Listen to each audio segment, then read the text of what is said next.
अब मैं आपको एपी का अर्थमेटिक प्रोग्रेशन का रिवीजन करा रहा हूँ। ऑब्वियसली स्कूलों में इस समय फर्स्ट टर्म एग्ज़ाम स्टार्ट हो गए और ज़रूरी है बच्चे रिवीजन, कभी कोई सम्स नहीं आता है तो इसमें से उसे देख सकते हैं। ये रिवीजन पूरा पैटर्न होगा एपी का, जो भी आपकी एपी है पूरा का पूरा। तो पहला सम यहीं से स्टार्ट करते हैं। Find the value of P for which the numbers 2p - 1, 3p + 1 और 11। पहले मैं आपको बता दूं एपी है क्या। AP is a number of sequence जिनका कॉमन डिफरेंस सेम होता है। जैसे अगर आप कोई चीज़ नंबर लेते हैं 1, 2, 3, 4, देखिए इनका कॉमन डिफरेंस सेम है, कोई भी नंबर। लेकिन ऐसे नंबर लेने पड़ेंगे आपको जिनका कॉमन डिफरेंस सेम आए, वही एपी है। AP is a sequence of number. तो इसका फॉर्मूला ही होता है, आपको मालूम है, एन टर्म का फॉर्मूला ही होता है n - 1d, ये फार्मूला होता है। आपको अगर फर्स्ट टर्म निकालना है तो n की जगह a ले लो, 1 ले लो, तो a + 1 - 1d, तो फर्स्ट टर्म a हो गया, 0 हो जाएगा ये। सेकेंड टर्म निकालना है a + 2 - 1d, a + d हो गया। इसी तरह से a + 2d, a + 3d, a + 4d, इस तरह से एपी निकलती है। तो आप लोग अगर एपी का चैप्टर आपने पढ़ा है तो एपी जानते होंगे आप कि टर्म्स क्या होते हैं। अब इसमें थे ये आपके हैं टर्म्स 2p - 1, 3p + 1 एंड 11। ये आपका a1 है, दैट इज a2 और a3। ठीक है, तो मैंने क्या कहा था, कॉमन डिफरेंस सेम होना चाहिए। अगर इसका कॉमन डिफरेंस सेम है तो p की वैल्यू आ जाएगी, है ना। तो क्या है वो, a2 - a1 और a3 - a2, ये कॉमन डिफरेंस।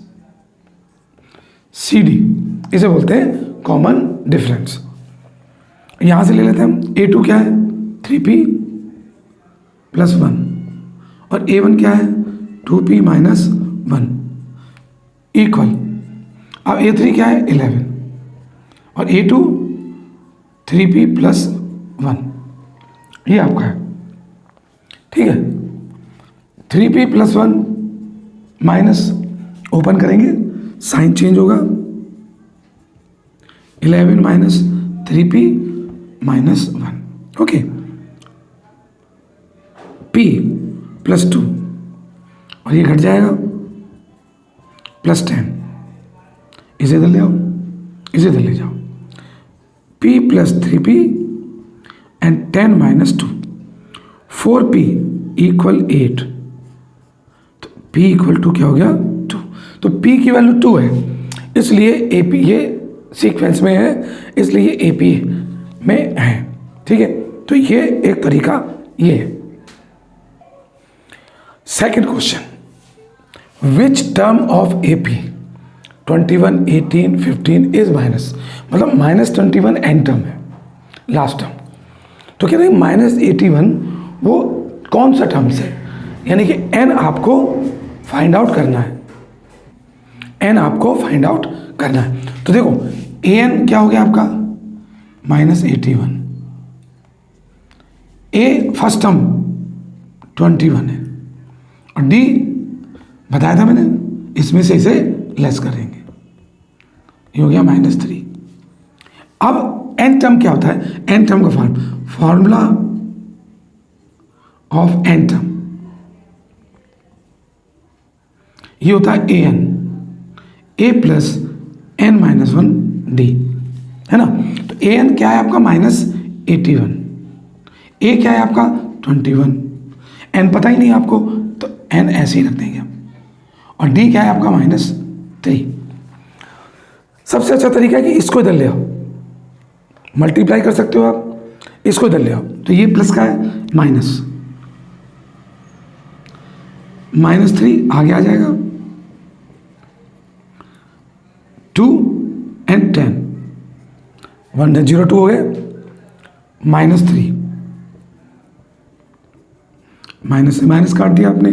अब n - 1 102/3 काटो 34, तो n minus 1 equal 34, n equal to 34 plus 1 35। ये आपका आंसर हो गया। अब ये क्वेश्चन देखो आप, ये कह रहा है if the n terms of an AP is 4n minus 10, 4n minus 10। अब ये n टर्म है यानी कि an, 4n माइनस 10। अब AP हम कैसे निकालते हैं? सिंपल सा तरीका AP निकालने का, n के स्थान पर आप 1 2 3 4 लेते जाओ। अगर ये इनका कॉमन डिफरेंस सेम आता है तो that is in an AP, ये AP में है। तो हम क्या करते हैं, देखो सबसे पहले A1 ले लिया, 4 into 1 4 minus 10 minus 6, A2 4 into 2 minus 10 8 minus 10 minus 2, A3 4 into 3 minus 10 12 minus 10 2। तो आपके -6 -2 एंड 2 ये AP में है। अब जरा कॉमन डिफरेंस अगर सेम होगा तो फिर हम कहेंगे कि ये AP में है। तो कॉमन डिफरेंस कैसे निकालेंगे? इसमें से इसे लेस करेंगे, -2, ठीक, कितना हो रहा है 4। अब इसमें से भी 2 + 2, यस, कॉमन डिफरेंस सेम है, कॉमन डिफरेंस आपका 4 हो गया। CD यानी कि कॉमन डिफरेंस 4। अब फर्स्ट टर्म क्या हुआ आपका? फर्स्ट टर्म आपका हो गया -6। अब ये कह रहा है 16 टर्म्स बता रही है। जब ये AP में है तो 16 मतलब A16 को हम लिखते हैं A + 15D। कैसे लिखते हैं ये भी देख लो आप। AN होता है आपका A + n-1D, A + 16 -1D, तो A + 15D हो गया आपका, A + 15D। अब A16, A क्या है -6, 15 इंटू, अब D क्या है, ये -6 + 60, आंसर हो गया 54। तो A16 जो है वो कितना आया आपका 54, यही आंसर है। अब नेक्स्ट क्वेश्चन है, if the 10th term of an AP is 52 and 17th term is 20 more than its 13th term. तो मैंने आपको क्या बताया था, जैसे आप कभी टर्म्स निकालते हैं तो जैसे आपने निकाला 10 टर्म्स, 10th टर्म, तो आप इसे डायरेक्ट लिख सकते हो A + 9D। 15 टर्म्स आप निकालोगे तो इसे आप डायरेक्ट लिख सकते हो A + 14D। 100 टर्म्स निकालोगे, 100 टर्म्स, इसे आप लिख सकते हो A + 99D।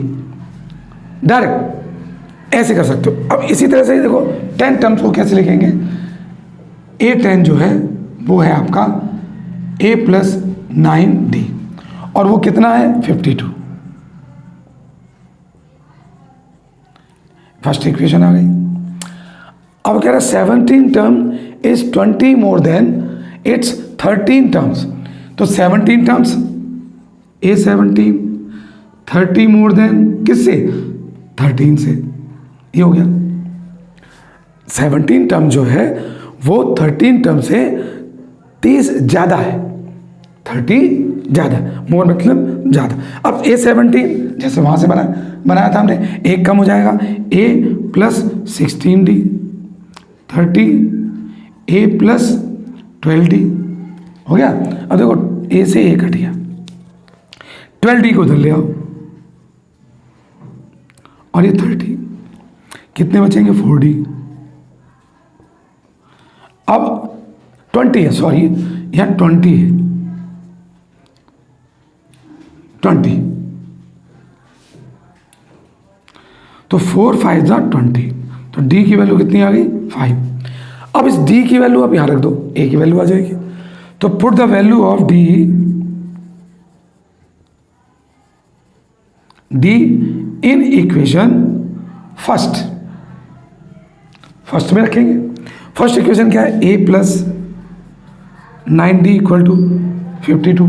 तो a प्लस 9 इंटू 5, तो a प्लस 45 52, तो a इक्वल टू 52 माइनस 45 कितने हो गए 7। तो a equal to 7 and d equal to 5। अब AP क्या है, AP निकालने का कई तरीके हैं।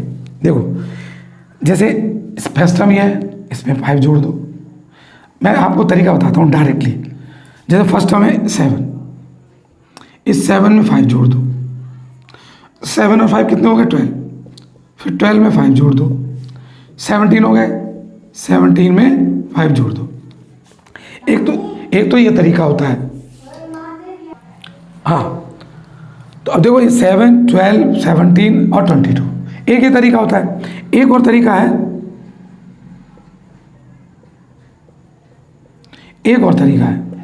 कि first term a, second term d, a plus d, 2d, 3d, 4 निकालो। फर्स्ट टर्म क्या है 7 प्लस 5, फिर 7 प्लस 2 इंटू 5, फिर 7 प्लस 3 इंटू 5, 7, 12 कितने दो 17, 10 और ये 15। तो 7, 12, 17, 22 दो तरीके हैं।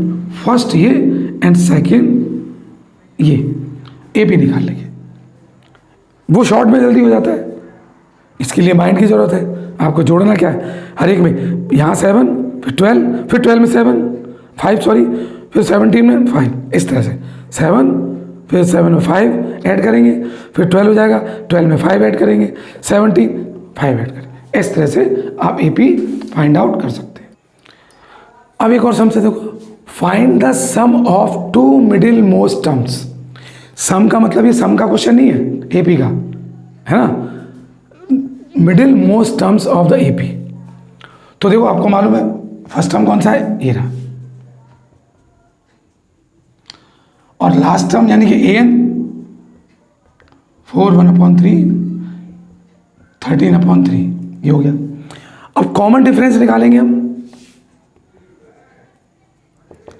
CD, इसमें से ये घटा देंगे हम, इसमें से इसे घटा देंगे, यानी कि सेकंड वाले में से फर्स्ट घटा देंगे तो कॉमन डिफरेंस आ जाएगा -1 + 4/3। एलसीएम ले लो, -3 + 4 1/3 ये हो गया।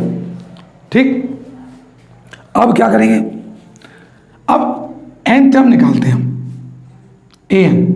a plus n - 1d n term, क्योंकि n टर्म दे रखा है तो हमें मिडिल टर्म्स के लिए क्या चाहिए, n चाहिए। जब तक हमें n नहीं मालूम होगा हम कर नहीं सकते। तो an क्या है आपका 13/3, a आपका, ठीक, प्लस n क्या है आप नहीं है, इंटू 1/3। ठीक है, अब देखो आप ये इधर ले आओ, माइनस का है ना, प्लस का हो जाएगा, और इसको आगे ले आओ। जब ये खाली हो गया तो हमने इसको आगे ले आए, क्योंकि ये मल्टीप्लाई में आगे मल्टीप्लाई में 3 कॉमन, 13 + 4, ठीक है, कितने हो गए 17। देखो 3 से 3 कट गया, तो n - 1 हो गया आपका 17, और n इक्वल टू हो गया 17 + 1 18। तो n की वैल्यू कितनी हो गई 18। अब मिडिल मोस्ट टर्म, पहले तो मिडिल टर्म निकालो, मिडिल टर्म्स 9 हो गया, मिडिल टर्म्स 9, 18/2 ये मिडिल हो गया। मिडिल मोस्ट एक जोड़ देंगे, एक तो 9 हो गया, एक 9 + 1, तो मिडिल मोस्ट हो गए 9 और 10। ये मिडिल मोस्ट टर्म्स हो गए आपके।